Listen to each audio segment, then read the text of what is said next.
अभी जो है I would like to request, we have another guest of honor, Dr. Mahendra Kumar Padi, who is Associate Professor, Baba Saheb Bhimrao Ambedkar Central University, BBAU, Lucknow. Dr. Padi, please, address the August gathering. Hello, am I audible to everybody? Yes. Yes, sir. Yes. Thank you very much, Dr. Panda, for giving me this opportunity to speak before this August gathering. Reviewer chair, co-chair, my review teacher, Professor Sunil Kant Behera, all the panel members, distinguished panel members, dear participants, students. At the very outset, I must congratulate the organizer for organizing such a beautiful platform from where a topic having importance, an emerging topic where we can discuss its issues, the challenges and opportunities. The topic is on impact of COVID-19. Friends, after the emergence of economic liberalization, the economic liberalization that gave us, that united us into a common platform, giving it a shape of a global village, an economy without any barriers. Later on, when the problem of environment that the economy faced, again, the environmental hazards and biodiversity depletion, that again made us united and gave us a platform, giving it to a shape of a global village again. Today, the present generation, which is facing, which is passing through a very critical phase in the form of pandemic, again united us, united the entire world at a common platform, which possibly could be which possibly could be a point where we can address the problem, making ourselves a global unit. Friend, I just divided my discussion into two parts, just to have a repetition. One, from communication viewpoint. I'll speak from communication viewpoint. The first part would be from communication viewpoint.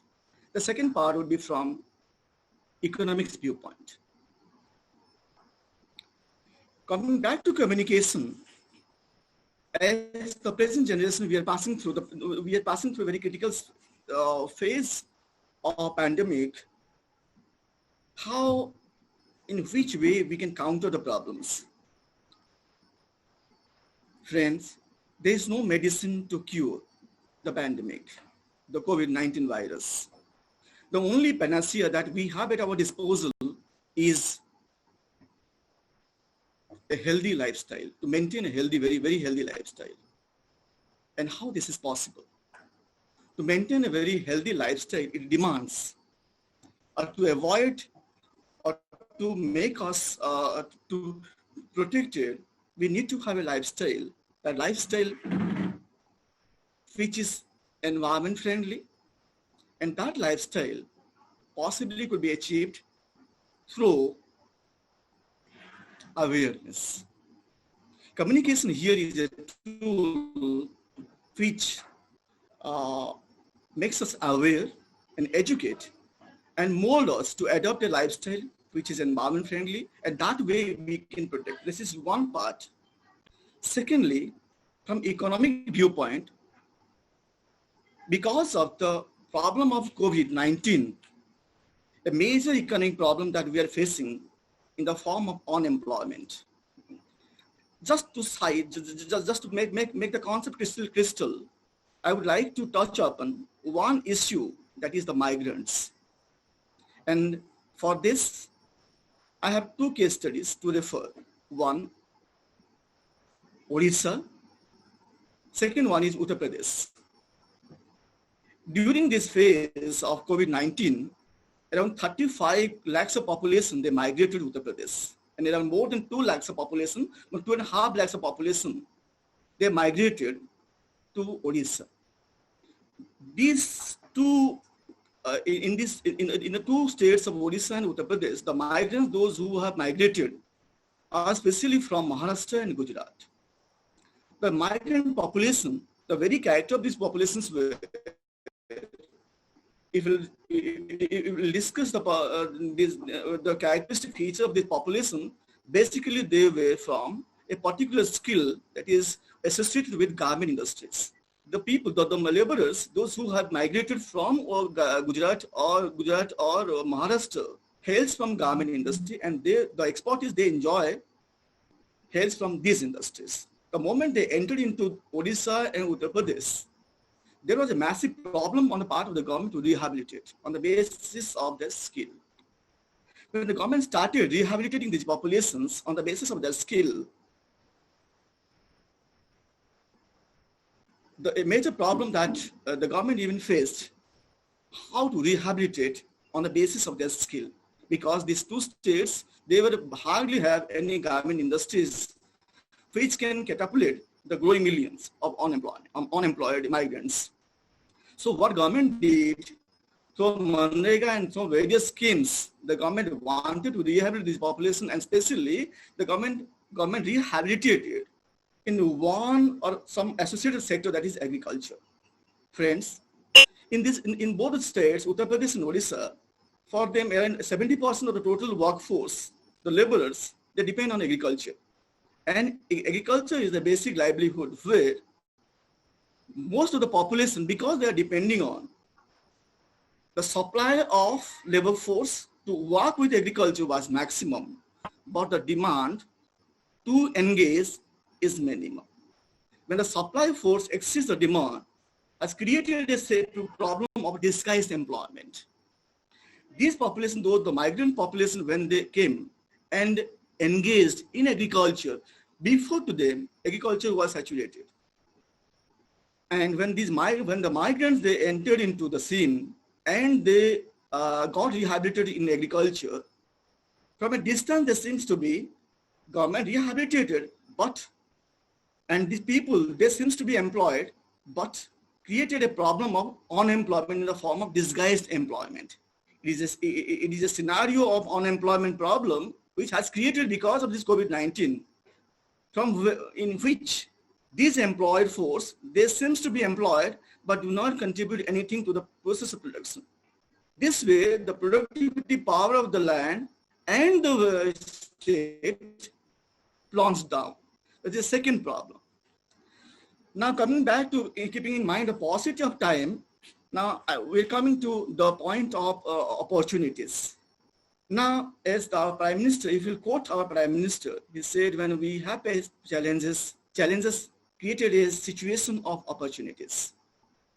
Friends, before to COVID-19, India hardly, as my previous keynote speaker, he said, very rightly he remarked, India, before to the COVID-19, hardly has a concept of PPT kit and N95 mask. But during this situation, when COVID-19, we came across COVID-19, it taught us to become self-reliant and develop our indigenous infrastructure. And government now is producing, the country now is producing, every day is producing 5 lakhs of PPT kit and mask, N95 mask. Now we are self-sufficient and self-reliant. So COVID-19, to a greater extent, to make our economy self-sufficient and self-reliant, taught us to develop our indigenous infrastructure. Now here, how this can be possible? Number one, from economic front, number one, we have to protect our domestic industries from the foreign aggression, from the multinational aggression, number one. How this is possible?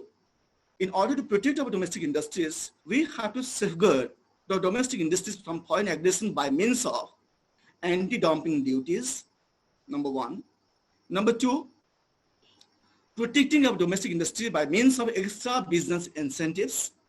Number three, boosting of export-oriented industrialization so that we can rely more on our industrial produce rather than import, to reduce the quantum of import. And finally, this way we can increase our balance of payment positions and export basket. But this is not possible in the short term. We have to have a strategy. We have to have a plan of action to address this problem by means of government patronization. Friends, just to conclude, I must say, problem anywhere is a threat to the entire civilization everywhere. And COVID-19 is a problem that invokes somewhere but has become a global problem, and now India is the worst sufferers. But there are opportunities, there are challenges. We have to strike a state of equilibrium between these challenges and opportunities, and we'll come out. Thank you very much, friends. Thank you, Dr. Padhi. Very beautifully you explained about economic liberalization and globalization from communication and economic viewpoint. How to counter the problem. You also touched upon the problems of migrant laborers in your speech.